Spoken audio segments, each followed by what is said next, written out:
Una, may instruction sa ato ng presidente bilang president sa Partido Federal ng Pilipinas na nagauyat sa isa ka political party nga sakop man ng BARM. At the same time, may mga tao kita sa BARM. Gamay ara kita sa instruction sa president na magkaroon sa alliance with UBJP. At the same time, may mga instruction sa iyang kinanglalo niya, istoryahon niya man ang mga mayors. Muna nga gintagan ako instruction niya bago niya istoryahon ko anay ang mga mayors.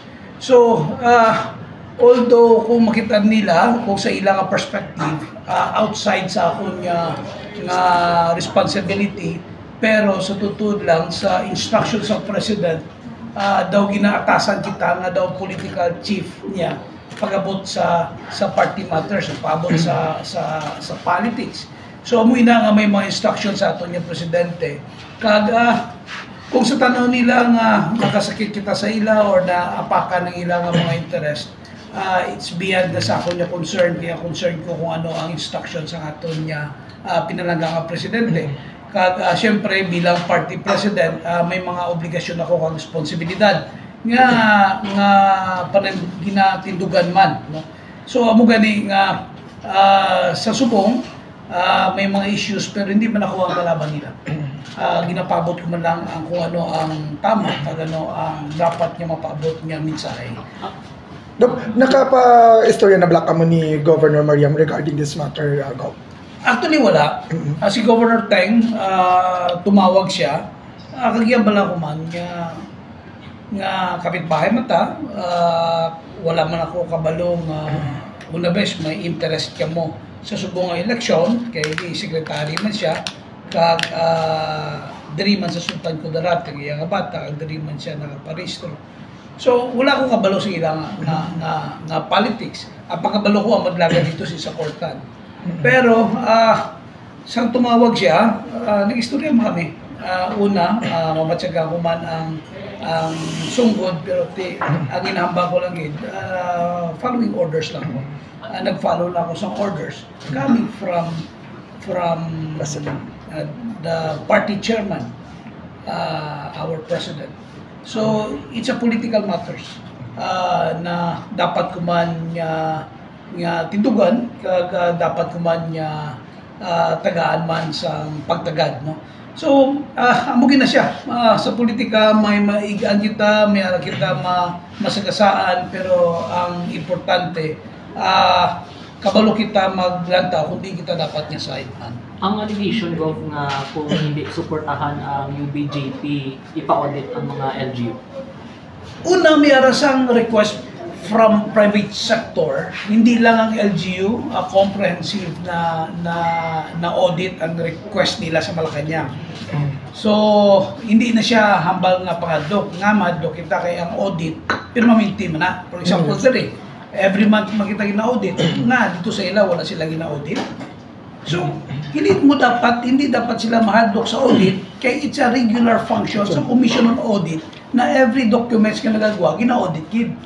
So nga mahadlok sila, kag nga hadlokon sila. Anong may ara sa audit na dapat sila mahadlok? Di ba? So wala ka dapat hadlokan kay it's a regular operation sa Commission on Audit, di ba? Diri sa aton, pag mapagawa ka sa papilis, may ara dito sa pirmahan ng auditor. So every document, disbursement voucher na ginapagawa mo, may ginapirmahan ng auditor. So ang audit is a normal process. Katingalahan ko nga big deal sa ilang audit nga hindi man na muna ang tumong. Ang gusto sa presidente nga lantaw niya dapat in the next 3 years ayuson na ang governance nga may ara ang BARM kay i-enhance kung necessary. Medyo madamo naman niya improvement compared sa mga pila ka tuig na naglabay. Kag ginalantaw nga base may mga proposal ang Malacanang sa kung ano dapat niya himuon para ma-achieve tagida ato niya nga ginadream nga isa ka autonomous region. Bilang presidente sa Partido Federal ng Pilipinas, ang BARM is a model of federal form of government. So kita mo may separate siya nga parliament, may member of parliament, may separate nga chief minister, may mga governor. So it's a model na dapat kami naga-look up man kami dito nga dapat maging successful siya para ma-replicate nato diri sa iba niya mga region. So hindi ko maintindihan kung alburoto ang tanan. In a way, it's a party matters. May iba niya political party, iba niya political party ini. So, siguro medyo nag-alburoto lang sila. Ako naman, hindi ko na makinanglanon pa sila nga sabayan ng init sa ulo nila. Ang ako naging ginahambal sa ila, always, na ang gusto lang sa Malacanang maging maayo nga pang-ginobyerno nga may ara ang farm. Kag ako naman, hindi man pwedeng hindi ako makialam sa pag-abot sa politika as party president sang Partido Federal ng Pilipinas. May obligasyon ako sa mga party mates natin dito. Miyara kita sa BARM Regional Chairman. Miyara kita sa mga provincial chairman. May mga municipal, even barangay chairman. Nga, ara mismo sa sunod sa BARM. Even by Mariam, nag-oath sa ako as member of EFP. Ang anak ni Adjong, Vice Governor, nag-oath man sa akin. Sabay sila rin by Mariam. And other political personalities. Hindi ko lang maintindihan niya kinanglanon mag-abot sa amuning punto na hindi man ako kalaban nila.